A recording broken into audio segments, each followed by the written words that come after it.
I'm Beth Rettger.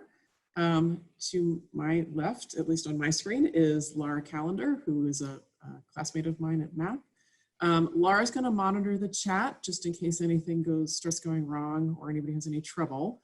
So Laura, you're going to turn off your video now. Yep. Okay. And I am going to share my screen.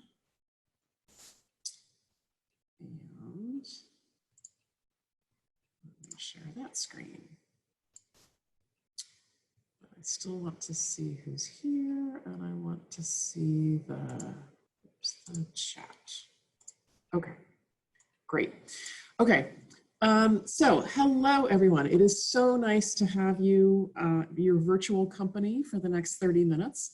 My name is Beth Rettger. I'm a graduate of the Master's in Applied Positive Psychology at the University of Pennsylvania, class of 2018. What I'm here to talk to you today about is how to get more out of feedback. So this is all about receiving feedback, and I'm gonna take you through some information about that. A couple of things before I get started. This will be about 30 minutes. It is being recorded, but you guys aren't being recorded. I'm going to keep an eye on the chat because in a couple of places I'm going to ask some questions. So I'm not using the Q&A. So if you have questions or problems, post them up in the chat. And we'll see how the timing goes. I might have time for a few questions before I finish.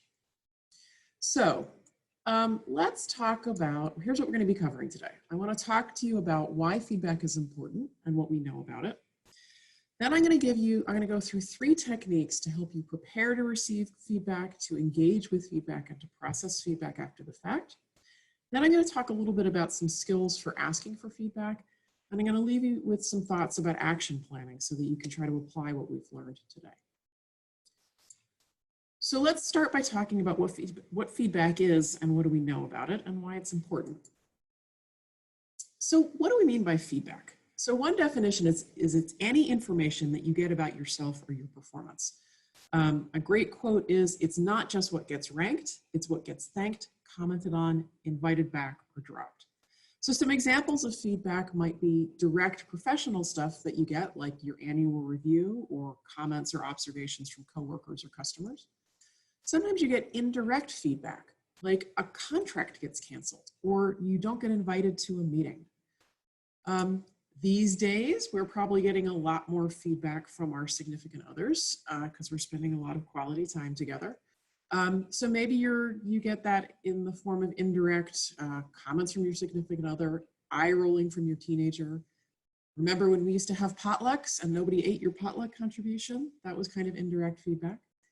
And sometimes it's direct but personal, things like numbers on your scale or body fat percentage.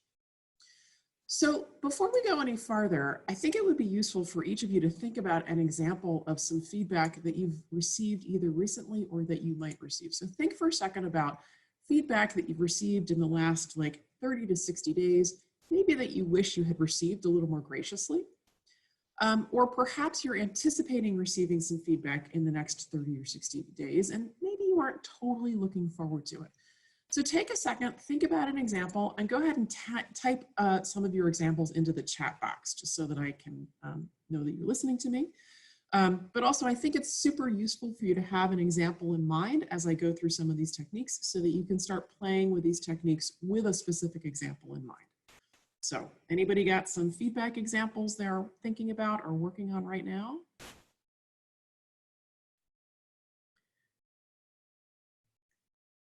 Nope. Resume feedback, great, yes, things like that. Anybody else? Presentation I just gave, a trivia quiz I did, fantastic. Okay, so keep thinking about those as I continue and try to keep a specific example in mind. So feedback gives you information that you don't have. It could be information like, how are you doing with respect to goals? What are you doing wrong? Or how you can improve. So why do you need feedback? Because we are all beset by cognitive biases. So a cognitive bias is a systematic mistake that we make in reasoning, evaluating, or remembering information. Here's a graphic that I pulled off of Wikipedia where someone has documented, I think there's 180 different cognitive biases on this picture. Let's talk about two in particular, just to get detailed, to help you think about how these might impact your ability to take feedback. So the first is called the negativity bias. And this is the idea that we tend to be much more receptive. We tend to retain information about the negative more than the positive. There's a great quote from a guy named Rick Hansen who says, "The brain is like Velcro for negative experiences, but Teflon for positive ones." And then Jonathan Haidt talks about, "We're the descendants of people who paid a lot of attention when there was even a small rustle in the woods." So we are evolutionarily disposed to react and retain the negative. It's what kept our ancestors alive, and that's programmed into our brains. We are programmed to look for the negative. But even more current practices tend to reinforce that. Lean management practices, Japanese quality improvement practices, always focus on identifying what's wrong. So you might think for yourself, how do you think the negativity bias might affect you, or how it might affect perceptions about your performance? So that's one bias that we're susceptible to. Another one is confirmation bias. And this is our tendency to notice and favor new evidence as confirming our existing beliefs or theories. And I think this can reinforce the negativity bias. So if we feel bad for ourselves or about ourselves, then we might go and start noticing all of the information that confirms that we've done something wrong. But there's a flip side to this, which is that sometimes we don't want to hear that bad news. And so we go and ask people who we think will reinforce that we did a great job, that we did a great job. And so we'll ask people who we think are likely to give us positive feedback differentially. And the problem is that doesn't give you a clear perception of your performance either. So you might think about, again, how might the confirmation bias affect your perception of your own performance? So what helps to mitigate cognitive bias? Well, three things. Seeking contradicting opinions and data, seeking a variety of perspectives, experiences, and opinions, and self-awareness and mindfulness. Now, I'm going to talk about these first two as feedback, and I'm not talking about self-awareness or mindfulness today, though I highly recommend that if you don't have a mindfulness practice, you consider developing one, as that's a really good tool to help you receive feedback more mindfully and with grace. But let's talk about these first two a bit. Now, what I'm mostly talking about today is critical feedback. So you need feedback about your performance that helps you identify the gaps in your performance or opportunities for improvement. And in the research literature, this kind of feedback is often called critical or negative feedback. So what do we know about feedback in general? Well, the good news is that when you get feedback, it can improve your performance, it can help you build skills, it can support you in goal achievement. And when it's valid and reliable, it's tend to be regarded as useful by recipients. The bad news is that in a large meta-analysis, in a third of the studies that were looked at, feedback caused performance to decline, even when it was positive feedback. It is often uncomfortable for both the giver and the receiver, which means that people both avoid giving critical feedback and receiving critical feedback. It can often trigger defensiveness, and it can adversely impact your motivation and self-esteem. Okay, so that's the bad news and the good news. So in order to act on feedback, the person who's receiving it must be able to hear it, understand it, and accept it. But let's talk about how your brain has a role to play in all of that. So there's two parts of your brain in particular that I think get involved when you're hearing feedback. The first is the limbic system, which I've highlighted here in orange. And this is the seat of emotion. This is where your survival instincts live. This is where your memory lives. And when you're threatened by, for example, some critical feedback, especially if you weren't expecting it, this is the part of your brain that triggers you into a fight or flight response. Another part of your brain that's super important for this is your prefrontal cortex. This is the part of your brain where executive function lives. This is the part of your brain responsible for understanding information, deciding about information, memorizing, and inhibiting emotional responses. So this is kind of you at your best.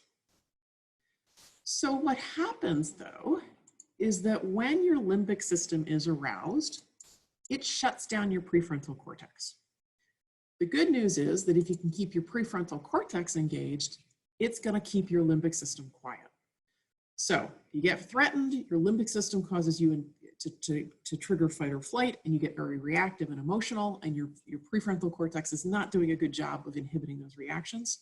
But if you can keep your prefrontal cortex busy, it's going to calm your limbic system down. Okay. So can positive psychology give us any help here in giving us some options for keeping our prefrontal cortex engaged? So as part of the Masters in Applied Positive Psychology program, we are all expected to produce something called a capstone, which is a long, detailed research paper about something that was interesting. And my paper was about how can positive psychology help us take critical feedback with more grace and derive more benefit from it. So to write this paper, I looked at dozens of books and literally hundreds of articles, and I came up with 131 interventions. And this is positive psychology talk for techniques and methods that you can use to change or adjust your behavior to improve your well-being. So I can't obviously go through 131 interventions today, but I am going to pick out a few that I think you can use pretty quickly that will be beneficial for you in receiving critical feedback. So again, what we're trying to do here is think about what are some easy things that we can do to keep your prefrontal cortex engaged and your limbic system quiet. So what we're going to talk about is using positive psychology interventions to help you prepare for receiving feedback when you're not expecting it, to engage with feedback, to prepare for receiving feedback when you know that it's coming, to engage with feedback in the moment, especially if it was a surprise, and to process feedback after the fact. And then I'm also going to talk about some techniques for asking for feedback. So let's talk now about preparing, engaging, and processing feedback. Before we do that, I want to talk about how you begin to adopt a new habit. So this is a great book called Tiny Habits that came out in January. And it's all about how to start building new habits for yourself. And the author, BJ Fogg, says one of the things that's really important is to remember that positive emotions reinforce new habits. What I'm going to be talking about for the next few minutes are some options for giving you new habits for engaging with critical feedback. And so before I do that, I want to talk a little bit about creating new habits so that you're more able to make use of the information that I'm going to tell you. So I want you to do an exercise with me for just a minute. So I want you to just, if you're willing to, close your eyes and we're just going to do a quick little picture. So imagine you're sitting in your office, you've just written down something, you've just finished with a piece of paper, you wad that piece of paper up into a nice round ball, you see your recycling bin across the room, and you aim, fire, there's a beautiful arc, and that piece of wadded up paper lands in your trash can with a nice satisfying swish. Now think for yourself, what did you say to yourself when that happened, or what did you do? So open your eyes and think, how did you naturally celebrate? What was the little reinforcement you just gave to yourself? Was it something like yes, or smiling big, or clapping your hands, or thinking nice job? So if you think of something like that, if you can come up with what you did in that moment, in that example, just go ahead and chat and type a few of those in the chat box. How do you do those little natural celebrations? Say, yes, that's great, nice, perfect, great. Yeah, Kobe fish pump, you got it, great. Okay, so hang on to that idea for just a minute because we're gonna come back to that in a second. Okay, so let's talk about how you can prepare for feedback when you know critical feedback is coming and you wanna show up as your best. So there's a great book called Mindset by Carol Dweck. And she distinguishes between a growth mindset and a fixed mindset.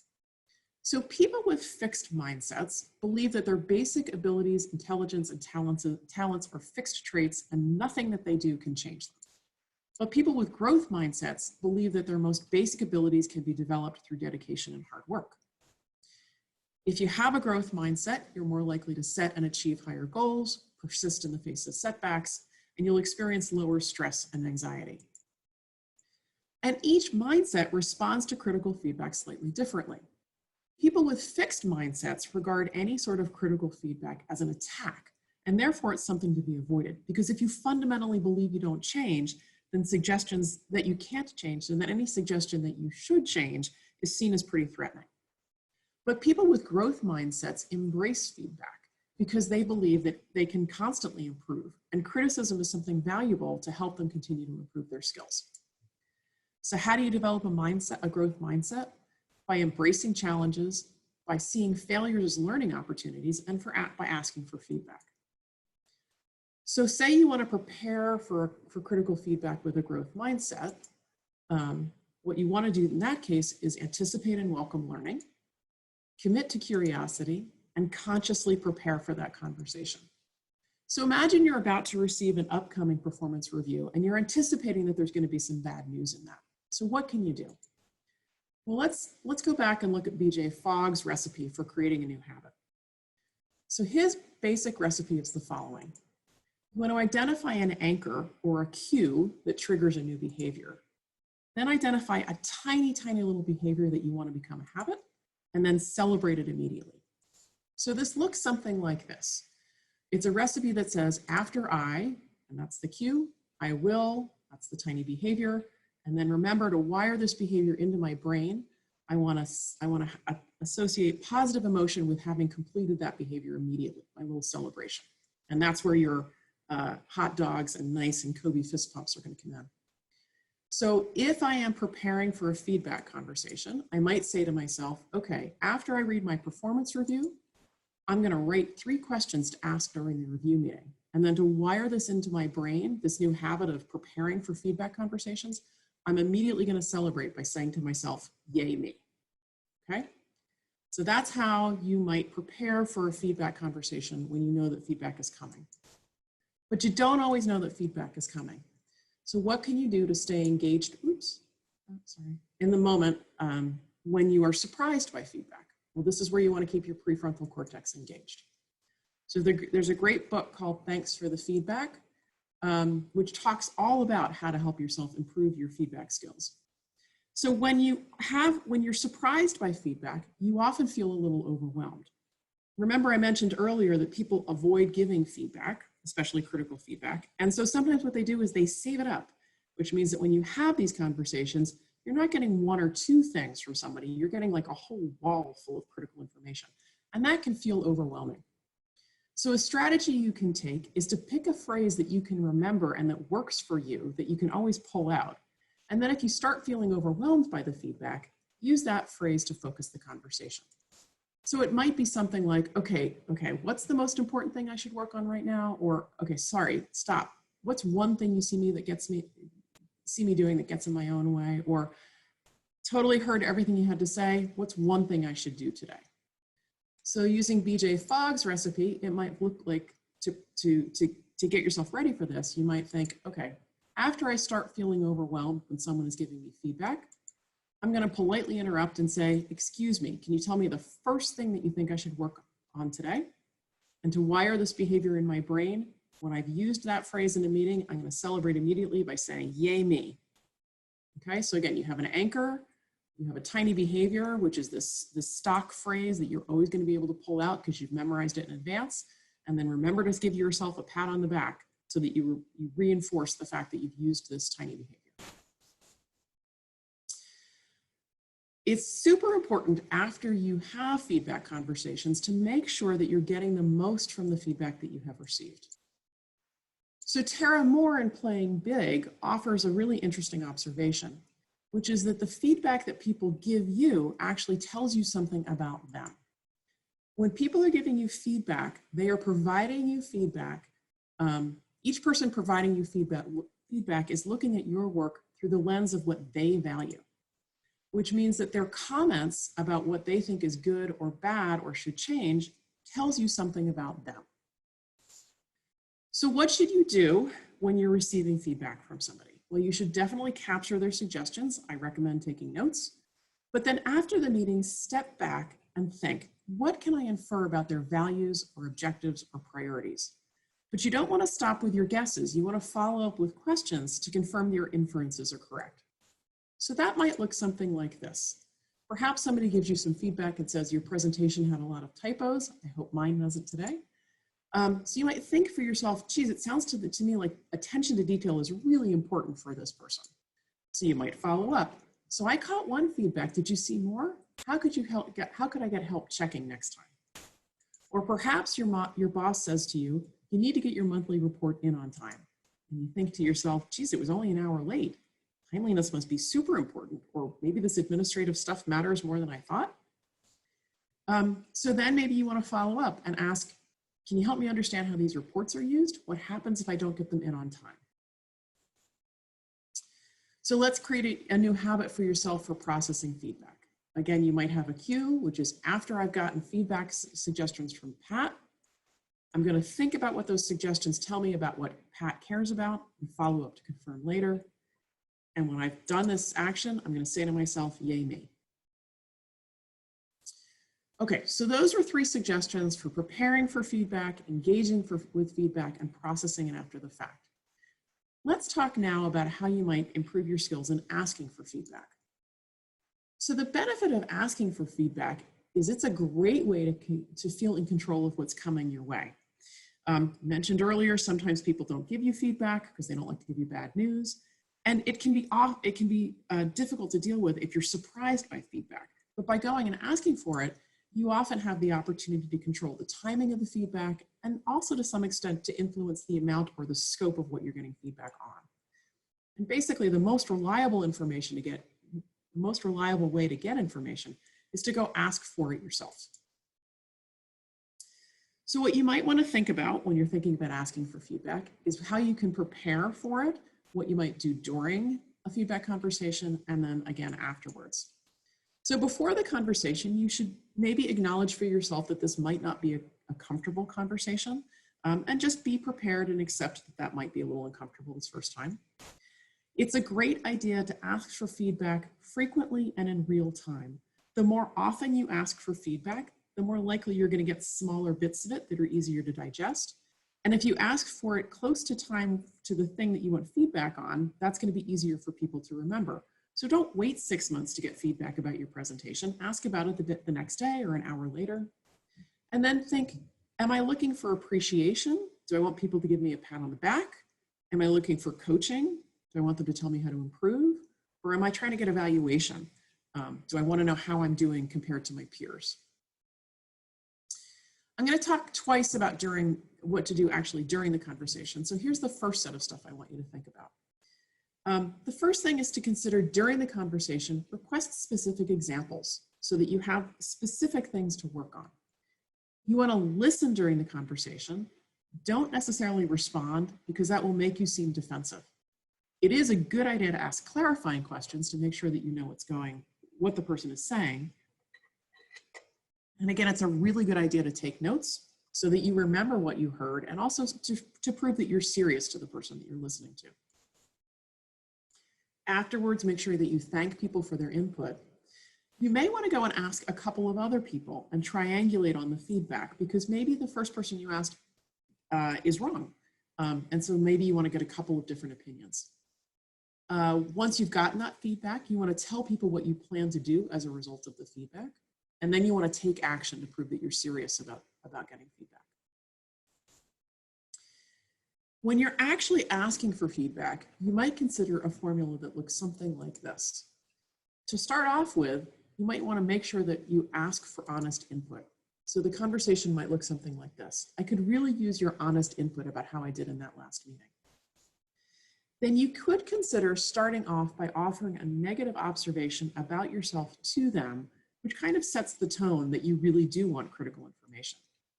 So you might say something like, I don't think I start meetings effectively. Another great idea is instead of asking for feedback, ask for advice. A recent study in the Harvard Business Review said that when people asked for advice instead of feedback, they got about 50% more actionable information. So you could say something like, I'd like your advice about how to improve, and then ask specific questions, which are more likely to get you these examples to work on. So instead of saying, do you have feedback for me? Instead say something like, what's one thing I could have done better in this meeting? So what's one thing do you think I could do to be more effective? Okay, so we talked about preparing, engaging, and processing feedback, and we just talked a little bit about asking for feedback. Now let's talk about how to make sure that you take action on this information after the fact. But wait, sometimes the feedback that you get is just wrong. So you should always be the last word on what you're going to take advice about. Sometimes you could be in a situation where the person is giving you incorrect feedback and their judgment is just off.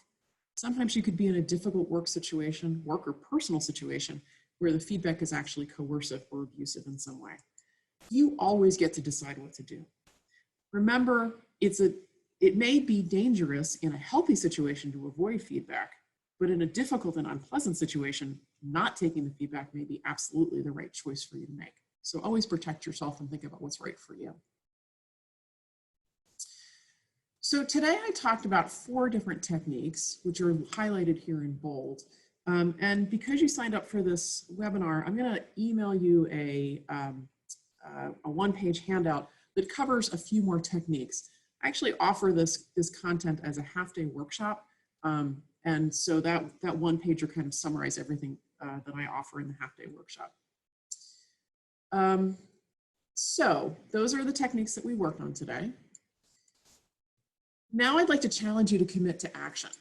So I would like you all to pull out your phones right now and make an appointment with yourself for 1 month from today to take action on something that you heard along the way today. So hopefully something that I said today caught your attention. So go ahead and make yourself a meeting to do something about that in about a month. And if you feel like you need an accountability partner, go ahead and send me an invitation at mb@rettger.com and invite me to that meeting with yourself. I will not attend the meeting, but I promise to send you an email the day before to remind you that you wanted to take action on that. So thanks very much for your attention. We have about 3 minutes. So if anybody has a quick question, I can probably take that now. What do you do if you lack trust with the supervisor that's giving you feedback?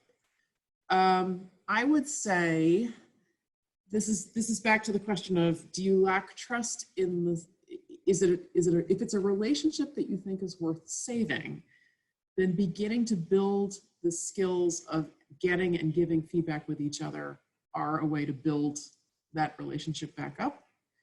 But if you think the supervisor is not competent or coercive in some way, then I think you want to think about whether the situation is the right one for you to be in. It was very nice to have all of your company this afternoon. Thank you for listening to me while I did this. And I hope that you all stay safe and very far apart from people you love.